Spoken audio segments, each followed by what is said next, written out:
after we've seemingly fallen down at the feet of those statues and spilled our tears on them and have begged them to intercede and get a prayer through to God, and years go by, of whatsoever, a parent won't even know when they're dead. So who's going to pray us out of purgatory, or rather buy us out of purgatory?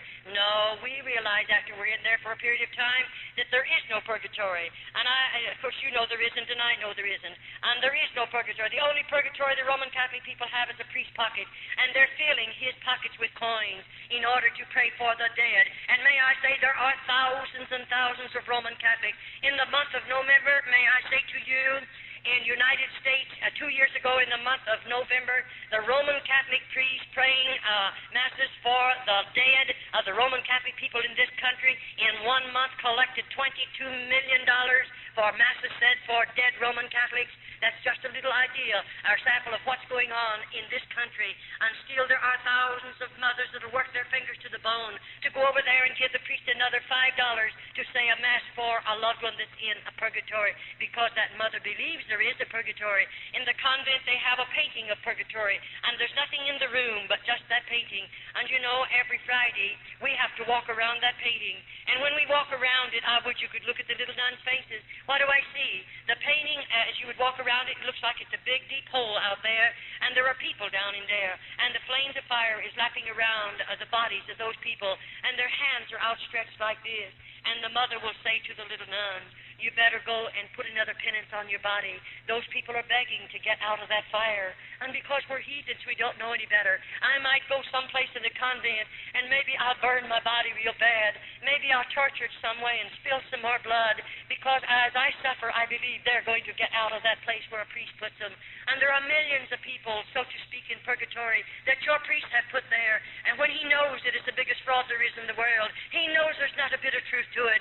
And bless your heart, I often say, you take purgatory and mass away from the Roman Catholic Church, you'll rob her of 9/10 of her living. She'll starve to death if you would take it away from her. She commercializes not only off of the living, but off of the dead, and on it goes. All right. It doesn't bother a Mother Superior to take one of those dear little girls. And may I say, you know, when the priests come into the convent, they come as our Father Confessors. Once a month we go to confession. And we don't want to go, don't you worry. I many of the time have got in the very back row. I didn't want to go in there. I know who's out there. One of them, I may not know the particular man, but I know he's a priest, and I know those priests. I certainly have seen them enough. I've lived there long enough. I certainly have had contact with every one of them, and I'll assure you this one thing. I don't trust one single one of those in the convent. Now, we're not telling you about every priest. I don't know all the priests. I'm just talking about the convent in my personal testimony of convent life. And you know, we know something about what's out in that room, and here we are. We know we're going to confession today. It may take all day long, and here he comes. And I have never seen a Roman Catholic priest come into the convent that I was in without intoxicating liquor under his belt. And I say, a man or a woman, regardless of who you may be, when you get liquor under your belt, you're not a man, neither are you a woman. You become an animal and a beast. And so we have a beast sitting out there. There's a straight back hard-bottom chair, no other furniture but the crucifix and the Virgin Mary. But here he is sitting on that chair right out there in the middle of that room. Now here a little girl has to walk out there alone, and she has to kneel down. Think of it. Why, bless your heart, I really sometimes, I'm saved now, I'm out of the convent, and I now look back at that Roman Catholic priest, and I often say, I'm sure he was a twin brother to the devil, because he's full of sin, he's full of vice, he's full of corruption. And we go out there and kneel down at his knees. Now, you're a lucky girl if you get away from that man without being destroyed. Why, he's drunk. He's a beast. He's not a man. Oh, he has a holy habit on. He's an ordained Roman Catholic priest. And so I'll assure you, we don't like to go to confession, but we must go once a month. Those little girls can't help themselves, and nobody comes out into that room with the priest and I until it's all over, and then we can come back, and the next one will have to come. And I'll assure you, we don't appreciate that day. And those little girls don't know any better.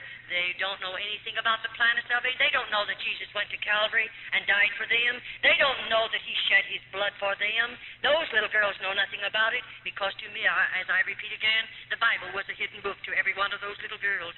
And so now they can do things like this. Now, if a Roman Catholic priest comes into the convent, he may go to the Mother Superior and ask her to permit him to go into the cell where one of the nuns are. And you know that mother with her carnal mind and her carnal heart, and she's very hard and very carnal, and she is the mother many times of many illegitimate children. They belong to the priest. And you know, she'll take that priest, and he's drinking. She knows it. They bring liquor in with them. Sometimes some of the nuns will drink with them, and the mother usually drinks with them. And it's really a terrible place. It is not a religious order. It does not live up to that name whatsoever. But here she brings that priest into one of our cells. Now, I wonder if you realize how serious it is. That Roman Catholic priest, he has liquor under his belt, we know that. But he has a big, strong body. He's had 3 square meals food every day of his life. He can eat all the food that he wants. But you know, there's a little nun that may have a broken body, and she may not have very much strength. And what did he come into that cell for? For nothing other than to destroy that little nun. I often say I wish the government could walk into a convent just about the time one of those priests are let in the cell. The mother will turn a key in the lock, and you're locked in there with that priest. Now, we have no way to defend ourselves, and I often say I have had to nurse those little girls. I'm an RN. I got my nurse's training by going through the tunnel over to through the hospital as I lived in an open-order convent. But may I say, after that priest is taken out of there, if you could look upon the body of that little nun, she looks like something you've thrown out in a hog pen, and a half a dozen old sows have just mauled that child's body. And this is convent life. I can understand why your priests are calling over the phone every day or two and screaming their heads off because I'm in this city giving this testimony. But may I say to you, I don't mind if they continue to scream. I don't mind what they do. I'm not one bit afraid of them. I'll continue to give this testimony. As long as God gives me strength, I'll be giving this testimony regardless of your priests or your bishops in this country. I know what I'm doing. I know what I'm saying, and I'm not afraid of anybody in all of this world. I'm a child of God, and I believe God won't let anybody put a hand on me until my work is finished. And then I often say, I don't care what you do to my body after I leave this body. I'm sure I don't mind. And so I will continue to give the testimony regardless of what your priests think about it, because I think God saved me to pull the cover off of convents. I believe He saved me to uncloak those places that are riding under the cloak of religion. I believe that with all of my heart. I'll assure you I do. Now, if I refuse to give my body, you know we're just supposed to give our bodies voluntarily to those priests. Many times the nuns are overpowered. But if I refuse to give my body voluntarily to them, then you know he becomes very angry, and he goes immediately to the Mother Superior. Then when 2 carnal minds come together, they can invent things that you and we don't have enough evil in our heart to invent things like that. We don't have enough sin in our lives to even think of such terrible things. And when those 2 carnal minds come together, the next time, I want you to know they're all ready. Now, the Mother Superior might say to me in a day or two, we're going to do penance. Now, the penance that they'll inflict on me is something that the Mother Superior and the priest has invented, and it can be very, very cruel. They might take me down into one of the dirty dungeons, and there's no floors in those places. And you know, they have a place down there. There are rods about 3 feet long. They have a burrow down into cement, and at the top of it, there's a ring about this big, sticking out of the ground. They have some leather straps fastened there. And when they take me down there, they put my foot, either foot through those rings, and then they strap my ankle securely. Now, I'm standing with my feet in those rings. All right, they're going out of there. They're going to leave me locked up in that place by myself, and it's a dirty place. Well, I might stand there for 2 or 3 hours if I have strength enough in my body. Well, what do you think is going to happen to me then? I can't stand any longer. Sometimes we faint. Sometimes we just become exhausted and we go down. But when I go down, he flips my ankles over like that, and I can't do anything about it. I don't have what it takes for me to get up. I may have to lie in that position for 2 or 3 days, and no one will come near. They won't give me a bite of food. They won't bring me 1 drop of water. But I must stay there.